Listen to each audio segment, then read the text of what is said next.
MSW Media.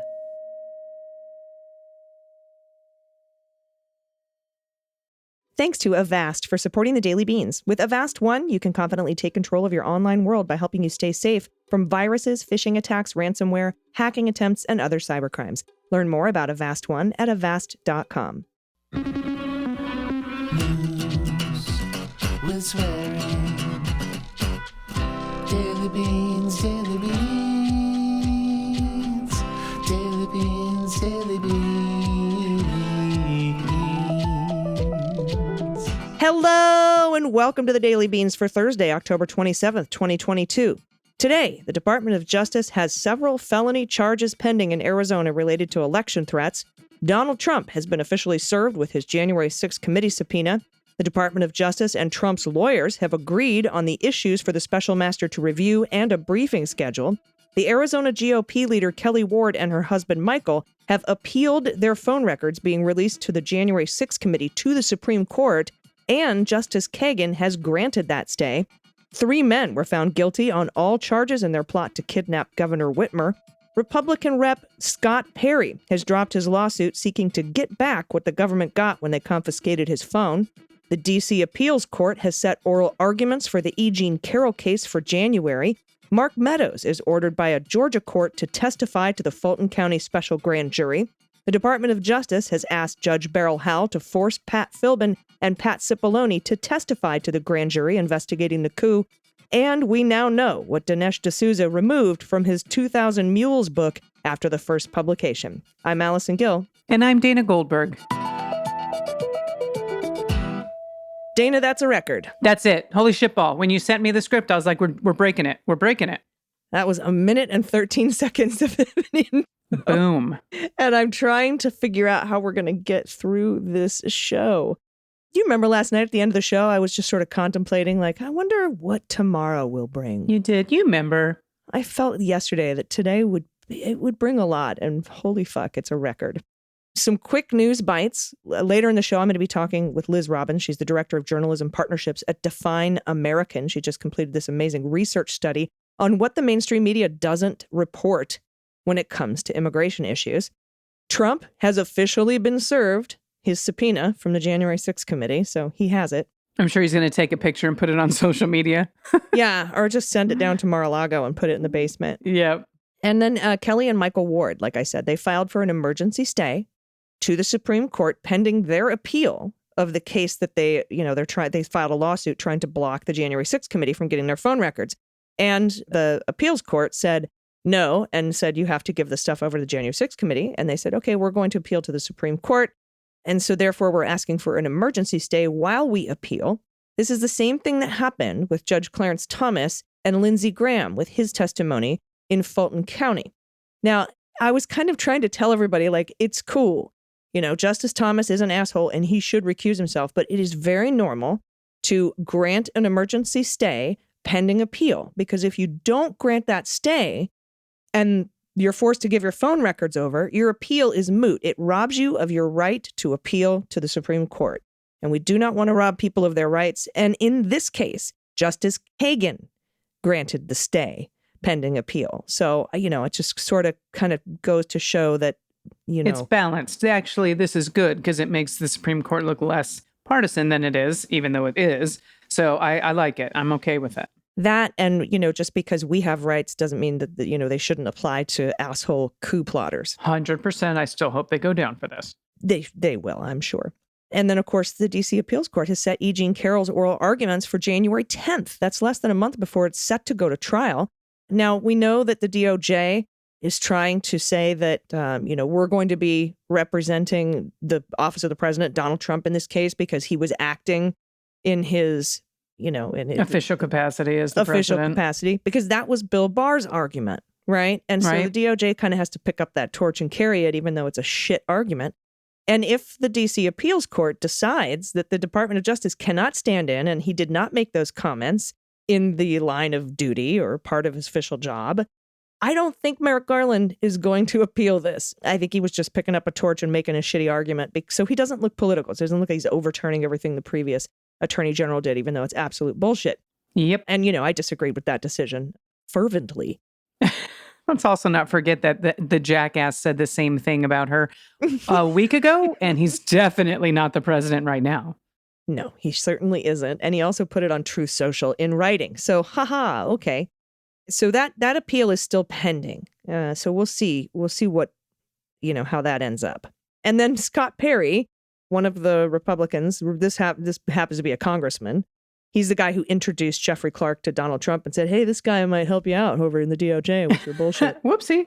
And then, of course, after a meeting with Scott Perry, Mark Meadows quickly burned a bunch of documents in a fireplace. Oh, my God. So I'm sure everything's totes cool and totes legal. But he dropped his lawsuit. He was trying to block, I think, the January 6th committee from getting he was trying to block the DOJ from using or looking at what was in his phone, after they confiscated. This is the Department of Justice. And he has dropped that lawsuit. And we don't know if that means it's because, he went in to meet with them last week. And we don't know if the DOJ said, forget about it. We aren't going to prosecute you. Or if they said, no, fuck you. Your privilege claim is stupid. We're not bending on this. Or if, something was filed under seal and Judge Beryl Howell, who oversees the January 6th grand jury, like she did with Cipollone and Philbin and Jacob and Short, said, no, you don't get to have any of that back, and you don't have privilege because, he was claiming privilege. Right. So we don't know why he dropped it, but he dropped it. So I'm assuming we'll soon find out at some point. And when I say soon, I mean, sometime in the next 10 years.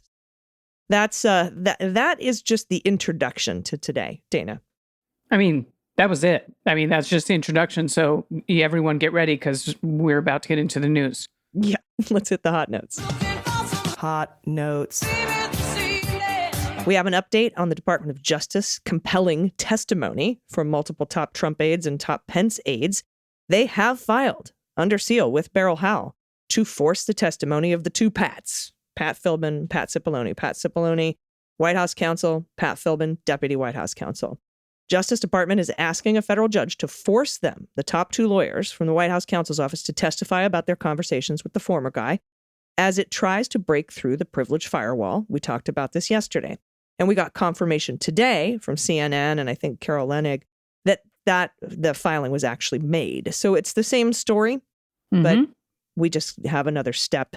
And, I really think, Dana, that, given that McGahn couldn't, claim executive privilege on stuff when he testified with Mueller. Yeah.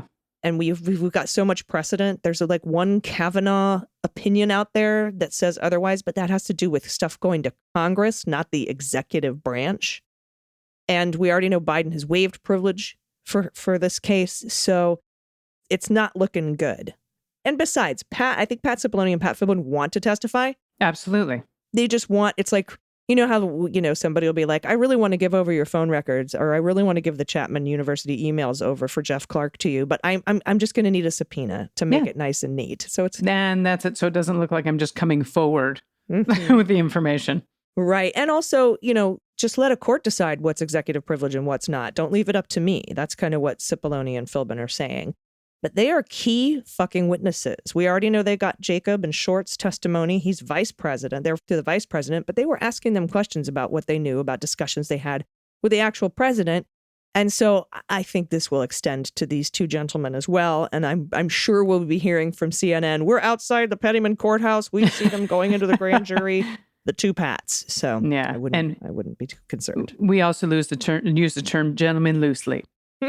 And speaking of three more schmucks, the men accused of supporting terrorism in the plot to kidnap Michigan's governor, they were convicted of all charges on Wednesday. Woo, woo. Yep, in a trial that focused on paramilitary drills and fierce contempt for government ahead of the 2020 election.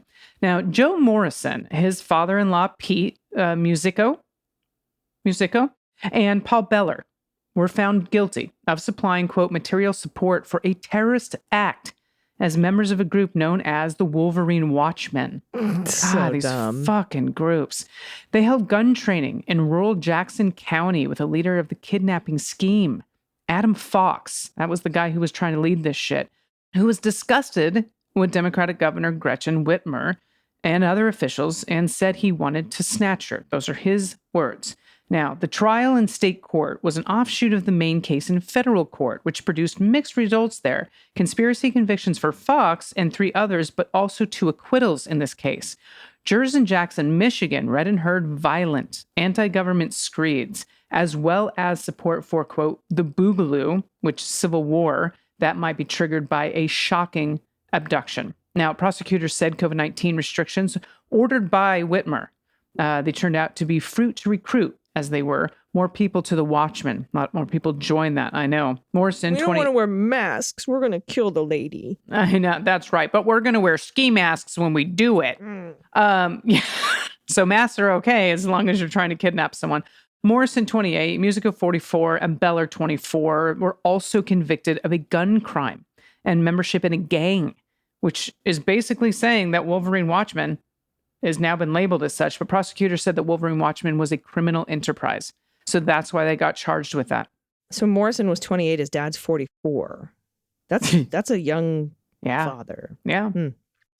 Interesting. And you know, no comment. Hey, that's I just noted that's a young dad there.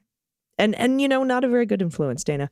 Yeah, you would think maybe not the best. Maybe not the best. Apple doesn't fall far. Next up, a South Carolina judge Wednesday ruled that former Trump White House Chief of Staff Mark Meadows must appear for testimony in the Atlanta area grand jury 2020 election meddling investigation.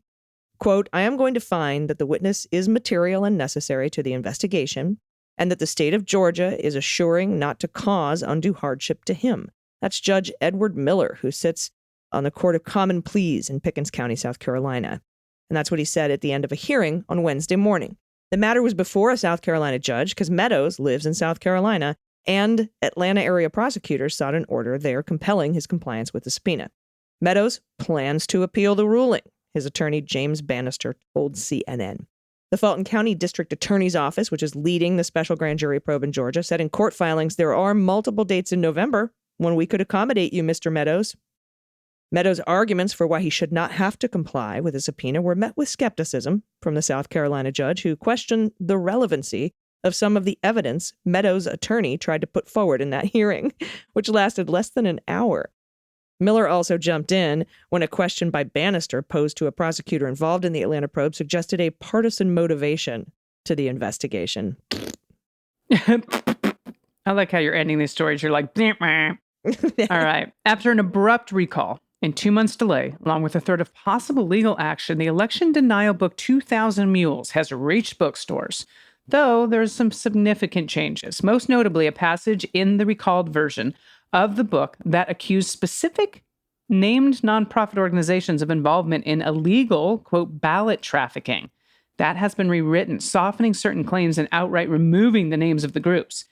Yeah, separately, sections of the book that purportedly to link election fraud to Antifa and Black Lives Matter movement, those have also been deleted. So I'm glad at least probably whoever published this was like, we're not fucking going down for this shit. Yeah, the headline is we're going to get fucking sued to kingdom come for actual lies and libel if we don't fix this book. Now, 2000 Mules is based on film of the same name, which alleges a vast conspiracy between unnamed left-wing nonprofit groups and paid ballot, quote, mules to stuff vote-by-mail drop boxes and steal the 2020 election. Law enforcement officials and fact checkers have thoroughly discredited the film's allegations, and the filmmakers have declined to make key evidence for their central claims public. Shocking. And this is a quote, I'm going to reveal the names of several of these nonprofit stash houses in my book, 2000 Mules. That's D'Souza. That's what he tweeted in July. Now, the initial version of the book, set to be published in August, did just that. D'Souza accused 5 nonprofit groups of acting as illegal ballot stash houses. Motherfucker.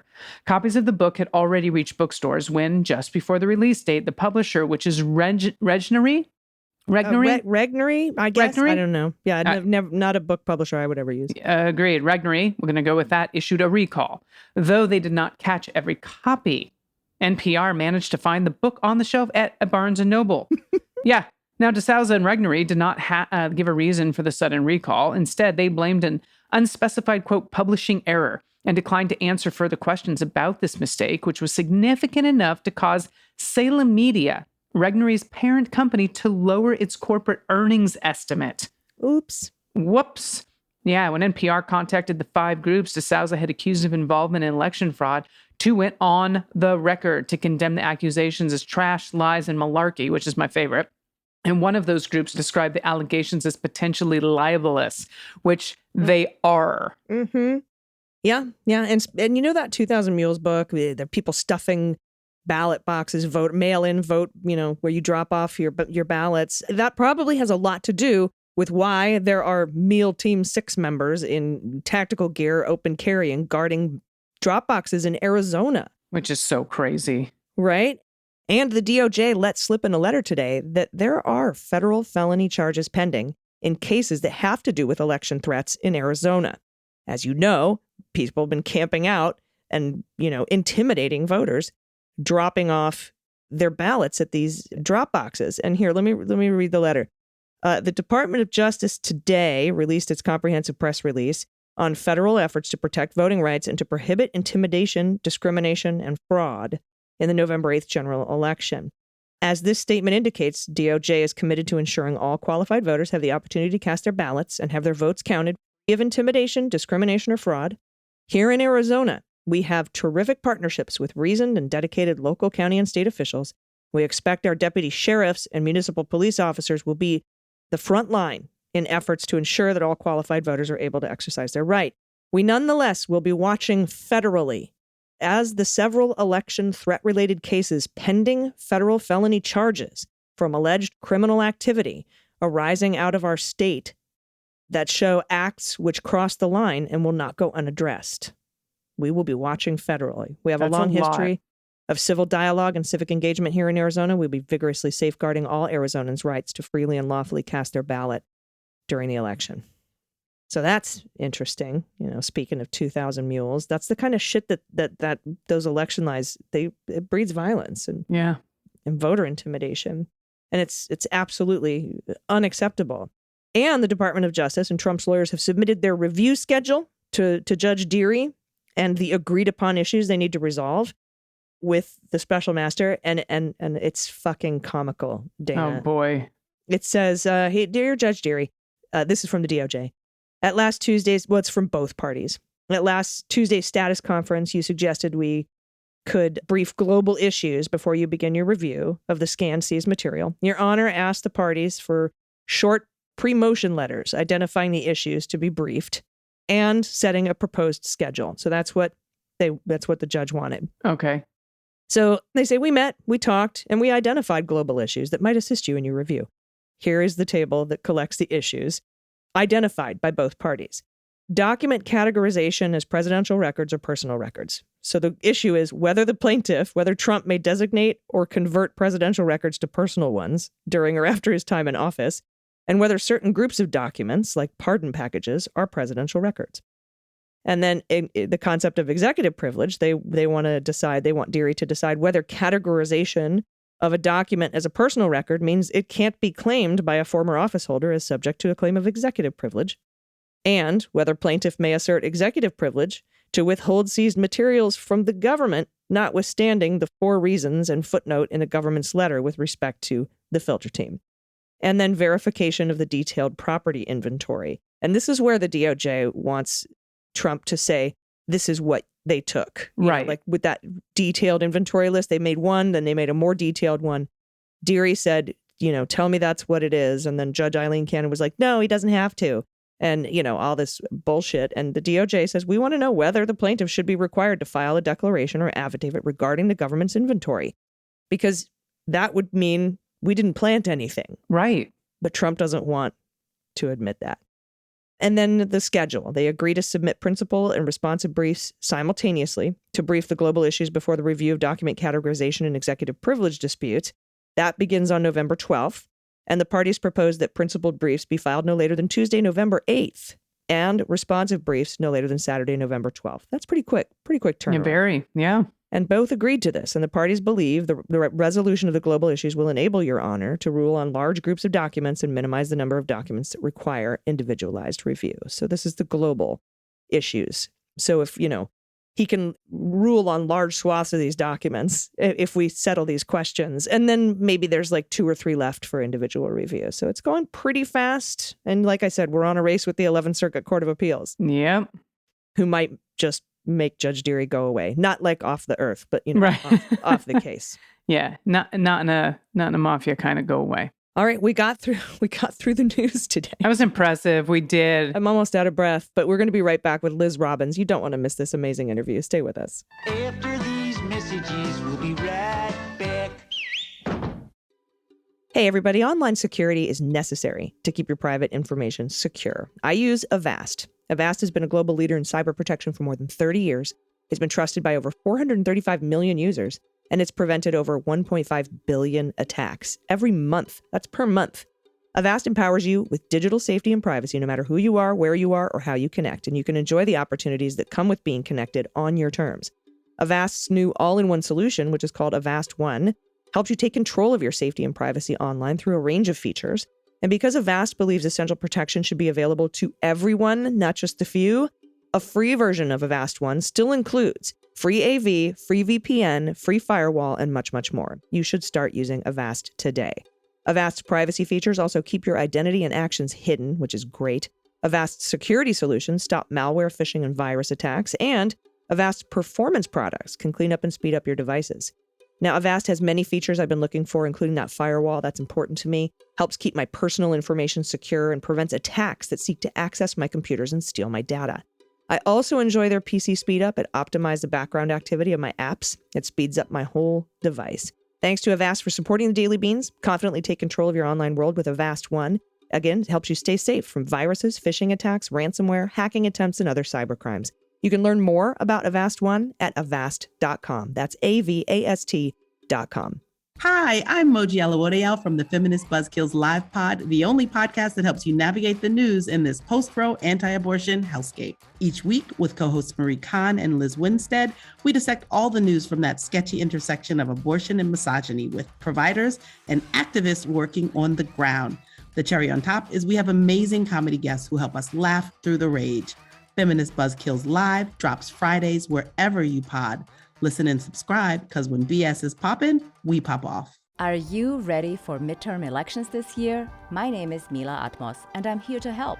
I host the podcast Future Hindsight, where we take big ideas about civic life and democracy and turn them into action items for you and me. Because voting is not the only way for us to get involved and protect our democracy. Every Thursday, join us as we talk to bold activists who are making a real impact. If you're looking for inspiration and guidance on how to get involved, tune in to Future Hindsight wherever you get your podcasts.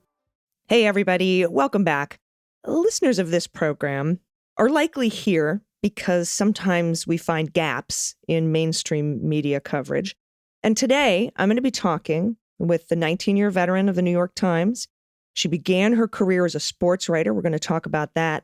And that was before joining the Metro section, reporting on immigrant neighborhoods to uplift new voices and expose injustices throughout the Obama and Trump administrations. And now she's the director of journalism partnerships at Define American.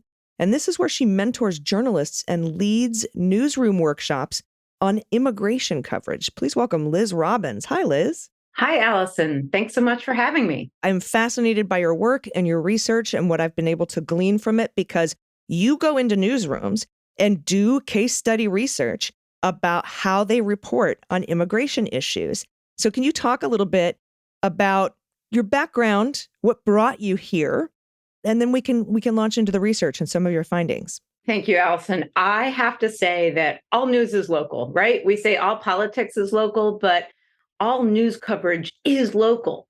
We should be caring about the communities in which we live. And it's no different from what I was doing as a high school football reporter when I first started out in Florida.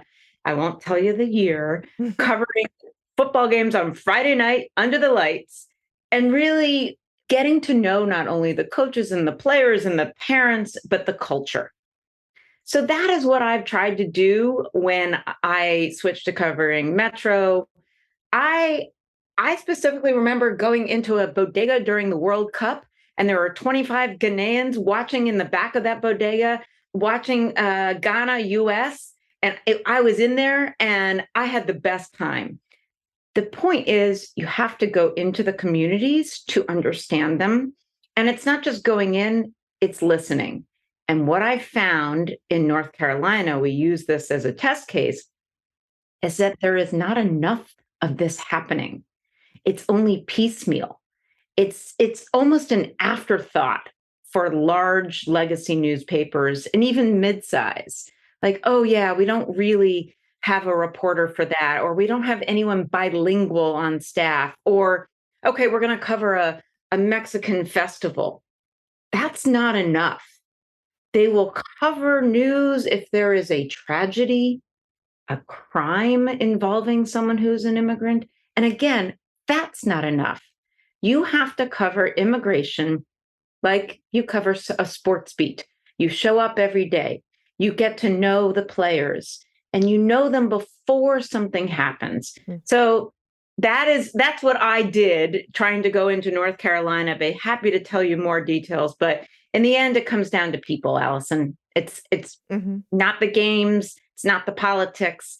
It's the people where you live. Yeah, and that's why storytelling is so important. And I think that's one of the main things that's missing from the mainstream media is the storytelling and the contextual, curatorial style journalism. It's, like you said, it's just headlines. And if it bleeds, it leads. And that's just not the way that they should be covering any news, but specifically immigration issues. And are you going to get your doctorate for this? Because this is an incredible case study, the research that you've done. I mean, you should be Dr. Liz Robbins if you're not. Well, you are Dr. Gill, so I am honored. Yes, and my research was not nearly as interesting. So, it's very funny. People do ask me, well, did you go to journalism school? And for those people listening, I did not. I was a sports editor at the Cornell Daily Sun, but I did my thesis on Italian Renaissance history and cross-cultural dialogues between religious leaders. So cross-cultural dialogues, that's what I'm still talking about all these years later. So my degree is on the streets and in the communities, but thank you for this. I think it's more than 10,000 words. I actually wrote a book that came out 14 years ago this week on the New York City Marathon. So that was my master's degree. This is my doctorate. But this isn't about a piece of paper. This is really trying to help reporters tell stories more accurately, responsibly. And I'm just really excited that I'm doing this with Define American. They gave me this opportunity. They gave us a budget for research. And we engaged 2 research companies, the University of Florida's Center for Public Interest Studies and Media Ecosystems Analysis Group with Media Cloud. So I got to use this research. I had this at my disposal. And then I went in and actually did what I love to do, which is do interviews. Yes. Yeah, those case studies are so important. Like that's the element of storytelling. And this batch of research, which are just releasing Wednesday, October 26th, includes a content analysis of 22 local news outlets, right? Yes. Interviews with decision makers, and audience survey. Can you talk a little bit about, when we go into this research, we tend to want to go in without having a goal in mind, without already having a predisposed determination for what the outcome will be. But talk a little bit about your method, and then we'll talk about some of these findings, because these findings blow me away. Thank you. Well, I want to uplift our director of research and impact, and that's Sarah Lowe. She's been doing this for Define American for more than 5 years with research. She is really the person who guided the research aspect on this. I did the reporting aspect, what I know, and I think that's why it's so intriguing that we have blended our experience here. So there are 300 plus outlets in North Carolina, and we knew, okay, we can't cover absolutely every one of them. And there is, you scrape for information and keywords. I don't want to go into all that coding. That is above my pay grade. That's another PhD. But we really wanted to see, the point was, how do news organizations cover immigration? Do they cover it with nuance? Do they use stereotypical language? Which they do. How often do they cover? Do they cover it only in the lens of politics or only in the lens of the Latinx community? And predominantly, yes. So that was the content analysis. The most fascinating thing to me was the audience survey. So North Carolina is a swing state, as you may know. So we looked at 1,160 people who are news consumers and wanted to find out how they felt about immigrants and then how they felt about immigrants after reading a specific story. Just so we could see, look, it is not the job of journalists to change hearts and minds. It's to inform them. And so obviously, the better informed people are, the more they're going to ignore the misinformation they're seeing on their phones, they're seeing on social media everywhere, and they may think differently. Yeah, and I want to just sort of let everybody know who's listening, if you haven't gone through a dissertation process or a survey, 1,160 is a huge sample size, and I'm absolutely certain that even with half of that, you could saturate the data and find the trends. And so that's an actual, like, really, really important thing to understand when we talk about your findings. And let's do that. Let's talk about some of the key findings in the coverage, because there's a couple of points here that absolutely blew my mind, particularly right off the top, that it's considered an expendable beat, and it's often assigned to early career reporters who do not have the body of knowledge. And I'm not saying they're bad reporters.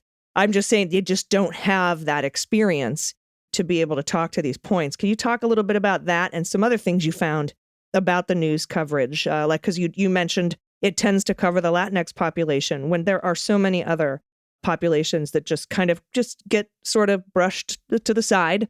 And I think that can be born of some of the other findings that you come up with the way that it's kind of dehumanizing. They only talk about crime, et cetera. So let's talk about that, these rookie reporters who get these beats. I never want to criticize a rookie reporter because I was once a rookie reporter. And to their credit, they are hungry and they are all in. And it's not their fault they don't have the experience. They are getting thrown into the job. And one of the most impressive ways that we are pushing local news is through early career reporters, through the Report for America core member program. And they're in local newsrooms all across the country. So I want to uplift that. I also want to show some of the limitations. So these reporters are either straight out of college, or they haven't covered City Hall, or they haven't covered the police beat. I was in what we call in New York City, the shack. Even if it was like 3 months, it felt like 3 years. So, they're young, and sometimes if they have if they're with Legacy News, that news operation hasn't had a great rapport with the community, right? So they are going into these communities who are really skeptical. And I had that quote from the reporter who said, I'm with this radio station, and people are like, yeah, okay, I'm not going to talk to you. And then she said, but I'm also with La Noticia. And she said that La Noticia in Spanish. And then people said, oh, okay. And the reason why she had that cachet was that there was a collaboration between WFAE in North Carolina, the public radio station, and La Noticia, the newspaper. So sometimes you need those collaborations for cachet. I will back up and say that immigration nationally is mostly covered by foreign correspondents or people who have covered politics for a long time, and not long-time beat reporters. You're not seeing the long-time beat reporters, but it's better than nothing. And when I say expendable, here's the key stat. There's 300 media outlets. In 2022, there's only 3 reporters focused on covering immigrant communities full-time. That's half of what it was in 2021. There were 6. So 6 to 3 out of 300. And this is, I also have to say, this is excluding the community media, the press that you see free in some of the supermarkets like Que Pasa, El Mundo. So we do have to uplift this community reporting too. However, that doesn't have the amplification. Mhm. And so when newspapers and TV and radio, let's just say there's no money right now.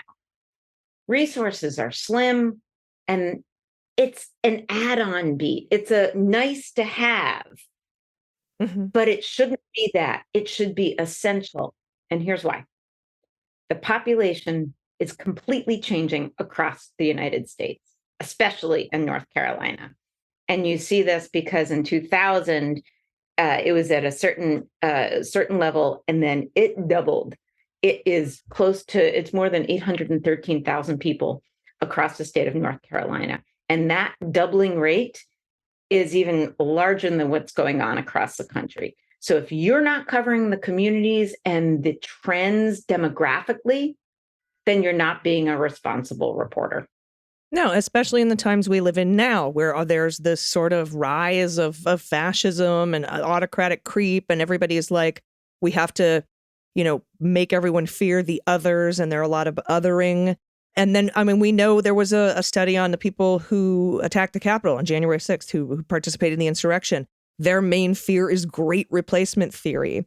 And with this void of stories and people and empathy and personality within these communities missing, with that gap, you can bet that the fascists are going to come and fill that gap with their own fear.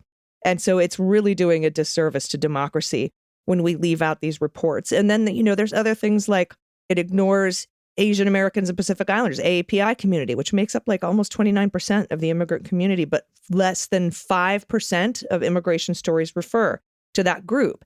And the findings are just, you and I could talk forever about these findings. But I really briefly, before I let you go, wanted to cover a little bit about the news audiences, the consumers. So talk a little bit about your findings about that. And then I want to know where people can get this information and read it fully, because there's so much in here. It's just such a robust study. We believe at Define American, and this is what you see across all of our programs, that media is so crucial to people understanding immigrants who live among us and who are us.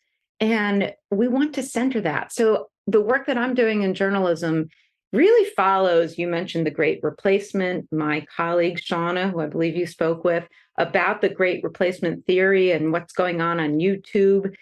She has been doing research on that. And then we have the entertainment department, and we have fellowships. So this is natural. We are doing this foray into journalism because if not now, when? This is such a crucial time. And how people perceive immigrants is key. And do I have time to tell you about cricket? Because I think everybody needs to know about cricket. Yes. Okay. It is not a sport I have ever covered, however, but in North Carolina, we talked about Asian populations not being covered. There was one fantastic story about Indian immigrants coming to the Research Triangle in Durham and Raleigh and a suburb in Morrisville. And they started a cricket team that became part of the minor league circuit. And they advocated for new facilities to be built. So it could be like a championship cricket pitch, and people would come from all over. So Laura Brache from the News and Observer, a former Report for America reporter, covered this. And what we found in our audience survey is that, the audience actually thought a lot of stereotypical things about immigrants. They take jobs and they're just here to burden public services. However, after reading this story, people said, actually, the people in this story are really interesting. They're good people. Like 94% of people actually said that, compared to the 46% who had stereotypical views of immigrants beforehand. Granted, this is one story, but it shows the power of one story. And this story wasn't about policy. It wasn't about, someone who is a victim or a criminal. It's about people playing sports and making a business opportunity and contributing to society. So it's a great lesson that I'd love to really leave all of your listeners on. Let's integrate stories. Let's humanize people. Don't just write about the policy. Don't give any openings for people who are going to say whatever they're going to say fearfully. Just tell the news in a way that people can understand and relate to. Yeah, I agree 100%. Where can people find these Define American findings? I know that there's more studies too. Can you let everyone know? You trust me, everyone, you want to go and look at this research. You want to go and look at these findings. It's so important to understand. So tell everyone where they can get a glimpse. You can go to our website at defineamerican.com. And so it's just defineamerican, all one word.com. And on the site, you should be able to navigate to North Carolina or journalism or research. We have many tabs. You can find it. It's also on Twitter. I am speaking at the Society of Professional Journalists and giving a conference with some of the news leaders who are making change with their collaborations. So thank you so much. And you can find me on Twitter at by Liz Robbins, and I answer DMs. My DMs are open. Slide on in. But really check out all of our work. I'm very proud to be part of this organization that is helping people think differently and write differently and hopefully speak differently about all of the people around us. Yeah. And I think what we are doing for television and movies and the Me Too movement and pushing for diversity in our entertainment, I think we need to be pushing for in our news as well. And so that is, I think, our next big project as a society is to fill that gap so that the autocrats can't slide in and make you scared. I think it's really, really important. So thank you so much. It's defineamerican.com. And I've been speaking with the Director of Journalism Partnerships at Define American, Liz Robbins. Thanks for your time today. I really appreciate it. Thank you, Allison. It's been a pleasure. Everybody stick around. We'll be right back with the good news. Are you struggling with our broken healthcare system in America? My name is Laura Packard, and my podcast, Care Talk, covers healthcare in America from a progressive perspective. Don't have health insurance? Don't understand the differences between insurance plans? Dealing with surprise medical bills, out-of-control prescription drug costs, or can't get the care you need? We'll get you answers. Do you think healthcare is a human right and we've got to do better in this country? If this describes you or a friend or family member, listen to Care Talk with Laura Packard, podcast weekly on Tuesdays. Our healthcare experts answer your questions every week, and they go in-depth on healthcare topics such as access to abortion after Roe, how gun violence affects healthcare, fighting medical bills, and more. Go to act.tv/caretalk or search for Care Talk with Laura Packard on your favorite podcast app to listen today. Hi, I'm Frances Callier. And I'm Angela V. Shelton. And we're Frangela. You know what you need in your life? The Final Word podcast. Yes, you do. That's right. It is the final word on all things political and pop cultural. Where we make real news real funny. Where we inspire you so you can #resist. Subscribe and get a new episode of the Final Word podcast each week. It's the news we think you need to hear. That's right. We think you need to hear it. Okay? Yeah, it's what we say so. That's right. And because all we do is give, every Thursday you can listen to our hysterical podcast, Idiot of the Week. We round up the stupid because you know what? Somebody has to. Okay.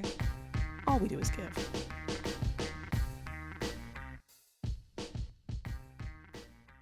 Hey, it's Kimberly, host of the Start Me Up podcast. If you like your politics with some loose talk and salty language, you're going to love my show. I interview the coolest people like Mary Trump, Kathy Griffin, and DNC Chair Jamie Harrison. The Start Me Up podcast has an easygoing, casual style and a strong emphasis on left-leaning politics. We also have frank discussions about sex and more than a few spirited rants. Just visit patreon.com/startmeup or wherever you get your podcasts and start listening today. Everybody, welcome back. It's time for the good news. Who likes good news, everyone? Then good news, everyone.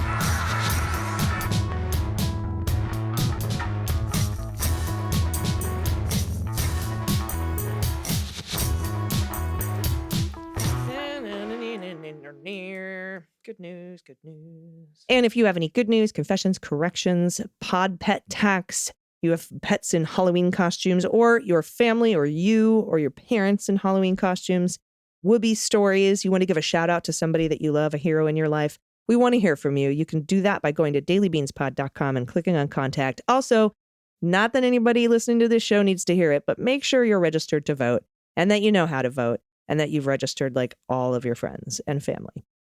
First up, from Sandy V, pronouns she and her. Hi, Sandy V, she, her, new listener. I even went all the way back and started listening to all your older episodes. First of all, I have to just interject here. Sandy V, if you have not listened to Charismatic Megaplastics, which aired on January 5th, 2021, the day before the attack on the Capitol, I highly recommend that episode. I am first-generation American, a child of immigrants. I was 5 when my parents became citizens. Guess that makes me an anchor baby, whatever. I'm a wife, a mom of 2 dancers, a swimmer, 2 dogs, 5 cats, and 2 ferrets. I love ferrets. Me too. And I work at a public middle school. You are awesome, Sandy. At the end of the day, I am fried. My relaxation techniques include snuggling in with my baby boy Binks, pictures attached. Binks thinks he's a dog and plays fetch until he gets tired and then climbs under the covers and falls asleep while I sing Daily Binks, Daily Binks, Daily Binks, Daily Binks. That's so cute. As I settle in for an evening of scrolling through Twitter and trolling idiots on Newsmax. Dude, you and I, Sandy, we're friends. Don't judge me. We all cope with trauma differently. This is what I do every day. I'm not judging that at all. Enjoy my Binksy and keep up the good fight.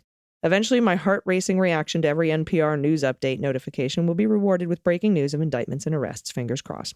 P.S. Our other pets are Dr. Bruce Banner, Portia Marie, Figaro Ignatius, Chloe Katdashian, Poop McFartnugget, Squeaker Sebastian III, Loki, and Sylvia of Asgard. Welcome to the jungle.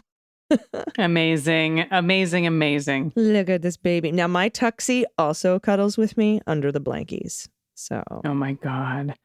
You know what, AG, these next one I'll take 2. One of them's very short. This is from Jean, pronouns she and her, and Jen, also she and her. Halloween costumes, my daughter Jen, alias Sydney Powell, and me, alias Ginny. Look at these. I know. It's fucking hilarious. Look at Sydney Powell. You got to get a Diet Dr. Pepper. Oh my God, Kraken. She's got a bag that says Kraken on it. Oh my fucking God, this is amazing. The Diet Dr. Pepper would make it. The Diet Dr. Pepper would make it. Thank you for those. Indeed. This one's from Anonymous. No pronouns on this one. Good news. Thanks to paper mail-in ballots being the norm here in bright red Utah, my family of 4 adults have already voted. The big race is between the embarrassing and terrible Mike Lee and the unaffiliated Evan McMullen. It will be close, but the best news is that for the first time in his life, my Republican-raised sweetheart did not vote for a single Republican. That makes my heart nice. Happy.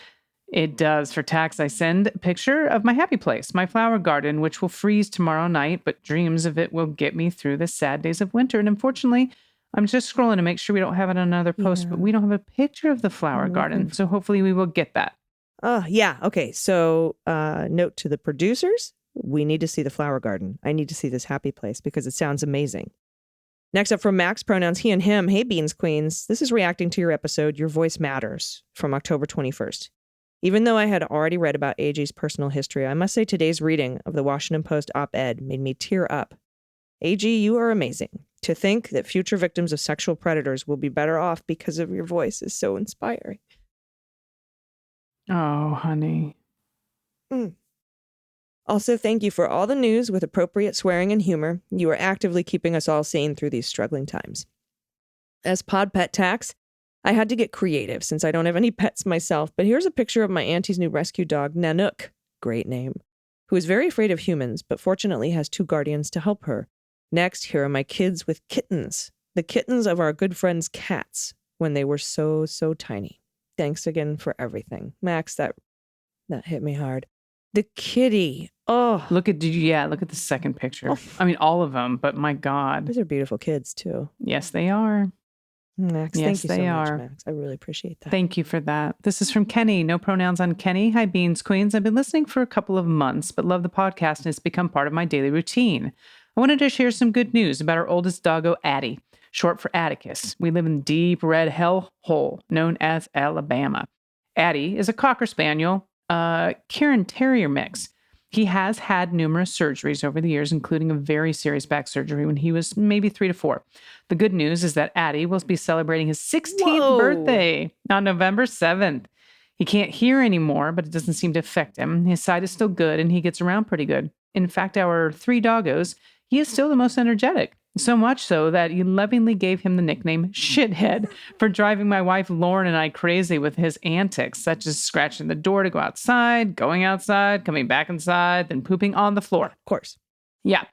Our other 2 were Charlie Brown, plot hound, 14 years old, and Dottie, who's the beagle, 11 years old, basically running a doggy retirement home here.